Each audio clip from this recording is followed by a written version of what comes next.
Okay तो इस video में अब हम लोग है ना मीडियन को समझेंगे। इससे पहले वाले वीडियोस की सीरीज में मीन खत्म हो गया है। मीन के सारे टाइप के क्वेश्चन और कॉन्सेप्ट मैंने समझा दिए हैं। एक बहुत जेन्युइन क्वेश्चन सबके मन में आता है कि ये सब जो फॉर्मूला हम इस्तेमाल करते हैं मीन मीडियन मोड में, ये सब फॉर्मूला क्या ऐसा कोई प्रूफ है कि नहीं? तो प्रूफ है इसका, ठीक है। एक अलग से वीडियो बनाऊंगा और उसमें मैं सारे प्रूफ को समझाऊंगा कि आखिर ऐसा ही क्यों किया जाता है, प्लस क्यों, यहाँ माइनस क्यों, यहाँ इंटू क्यों, या डिवीजन क्यों। ये सब का प्रूफ है एक अलग से वीडियो। हालांकि उसकी बहुत जरूरत नहीं है क्योंकि एग्जामिनेशन पॉइंट ऑफ व्यू से ये कभी आज तक आया नहीं, पूछा नहीं गया है ना, और ना आपके बुक में कभी इसका प्रूफ है ना आपको देखने को मिलेगा, ठीक है। बट फिर भी एक ऐसा वीडियो बना दूंगा जिसमें है ना स्टैटिस्टिक्स में जो भी हम लोग फॉर्मूला इस्तेमाल करते हैं, चाहे वो स्टेप डिविजन मेथड का हो मीन निकालने का, अज्यूम मीन मेथड का हो मीन निकालने का, अभी सीख रहे हैं मीडियन का, फिर सीखेंगे है ना मोड का, तो सभी का फॉर्मूला है ना जैसा दिखता है वैसा क्यों है, इसके लिए एक अलग वीडियो, सेपरेट वीडियो जरूरत पड़ेगी तो बना देंगे, ठीक है। उसकी बहुत आवश्यकता नहीं है, बट फिर भी अभी फिलहाल समझते हैं कि कैसे हम अप्रोच करेंगे मीडियन क्वेश्चन को। तो पहली बात तो मीडियन क्या होता है, मीडियन को कैपिटल एम से दिखाते हैं और मीडियन को सेंट्रल वैल्यू या फिर मिड वैल्यू दिखाया जाता है। नाम से डिसाइड है, इसलिए इसका नाम मीडियन रखा गया कि ये बीच के वैल्यू को, अप्रोक्सीमेटली बीच के वैल्यू को हमको रिप्रेजेंट करके देता है, ठीक है, क्लियर है। तो इसमें भी तीन तरह के क्वेश्चंस हमको देखने को मिलेंगे। जितने भी है ना मेथड्स हैं अप्रोक्सीमेट वैल्यू को फाइंड करने, सेंट्रल टेंडेंसी को फाइंड करने के, है ना, जैसे मीन एक मेथड है, मोड एक मेथड है, मीडियन एक मेथड है, सभी मेथड में तीन टाइप के क्वेश्चन हमसे पूछे जाएंगे। पहला टाइप में क्या होगा, जब ओनली डेटा हो, डेटा मतलब only discrete form of data, data अलग अलग डेटा की बात हो रही है, ठीक है, उसके साथ कोई फ्रीक्वेंसी नहीं दे रखा हो।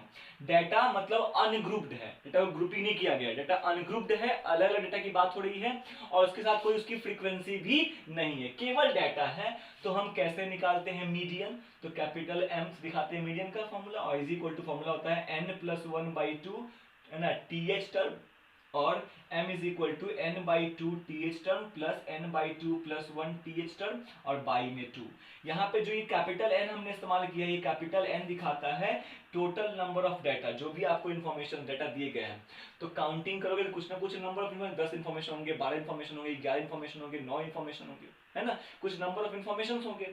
उसी नंबर ऑफ इन्फॉर्मेशन को n कहा जा रहा है, ठीक है। अब वो जो नंबर ऑफ इन्फॉर्मेशन है वो दो तरह का हो सकता है, या तो ऑड नंबर ऑफ इन्फॉर्मेशन हो जाएगा, मतलब आपके पास 9 डाटा हो, 7 डेटाज हो, 5 डेटाज हो, 11 डेटाज हो, 13 डेटाज हो, काउंटिंग में 13 डेटा हो, 15 डेटा हो, ऐसे करके ऑड आ सकता है। या फिर आपके पास 10 हो, 2 हो, 4 हो, 8 हो, 12 हो, 14 हो, ऐसे इवन नंबर ऑफ डेटा भी हो सकता है। तो n का वैल्यू अगर ऑड आता है, चाहे जो आ जाए, काउंटिंग कीजिएगा आपका जो आ जाए, 9 आ जाए, 13 आ जाए, 11 आ जाए, 17 आ जाए, वट एवर द डेटा, 5 आ जाए, 7 आ जाए, n का वैल्यू जो भी है, काउंटिंग करने पे n का वैल्यू अगर ऑड आता है तो आप इस फॉर्मूले को इस्तेमाल करोगे, median is equal to n+1/2 h term, n+1/2 है ना th टर्म, ठीक है। और अगर n का वैल्यू इवन आ जाता है ना, तो m median is equal to क्या होता है, n/2h टर्म, है ना, n/2 प्लस 1h टर्म और बाई में 2।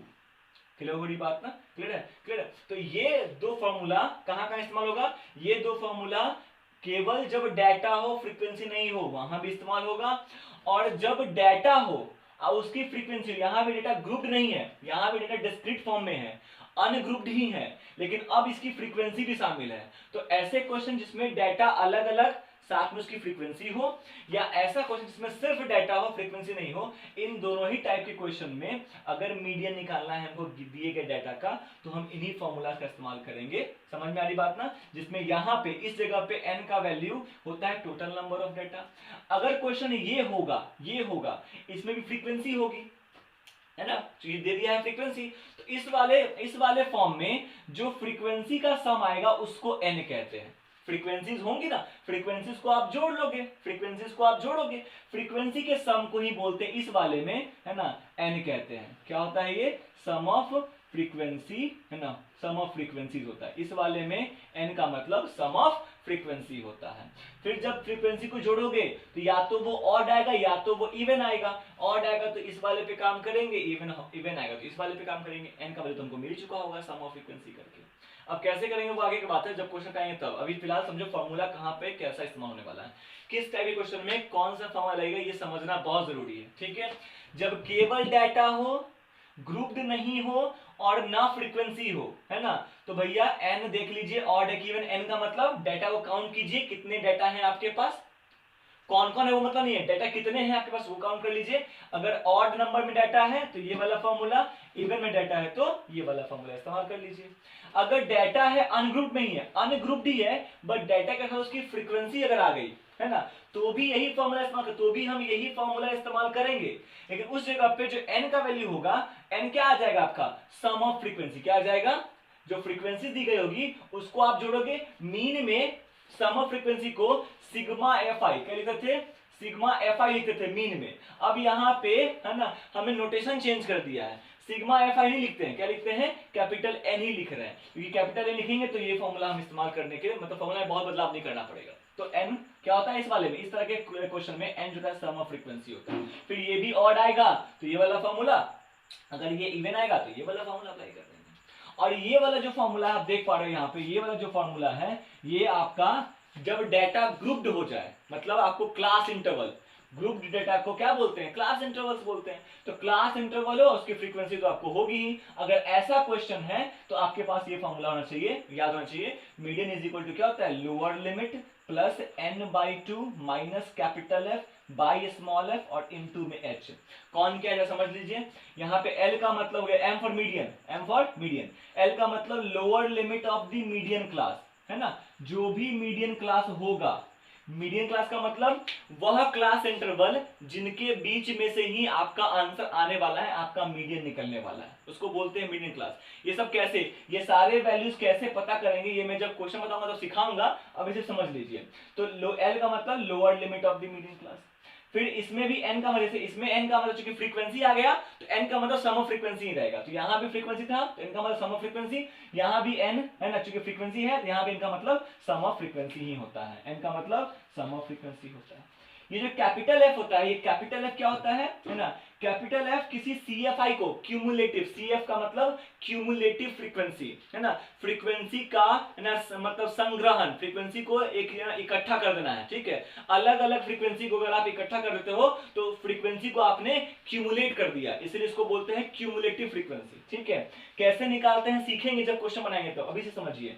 तो ये जो कैपिटल F है ये क्या है, कोई ना कोई क्यूमुलेटिव फ्रीक्वेंसी है, कोई ना कोई क्यूमुलेटिव फ्रीक्वेंसी होगी। कौन सी cumulative frequency, prior to the CFI which is in correspondence with n/2। Sum of frequency को हाफ करेंगे और n/2 के कॉरेस्पॉन्डिंग जो भी क्यूमुलेटिव फ्रीक्वेंसी होगी, ठीक उससे पहले वाला, ठीक उससे ऊपर वाला ही CFI जो होगा वो कैपिटल F बनेगा, ठीक है। थोड़ा कंफ्यूजन हो सकता है लेकिन जब क्वेश्चन आएगा तो समझ में आ जाएगा, डोंट वरी, ठीक है। स्मॉल f क्या है, स्मॉल f क्या है, तो जो भी मीडियन क्लास है, मीडियन क्लास जो भी आएगा उसकी जो फ्रीक्वेंसी होगी वही स्मॉल f हो जाएगा।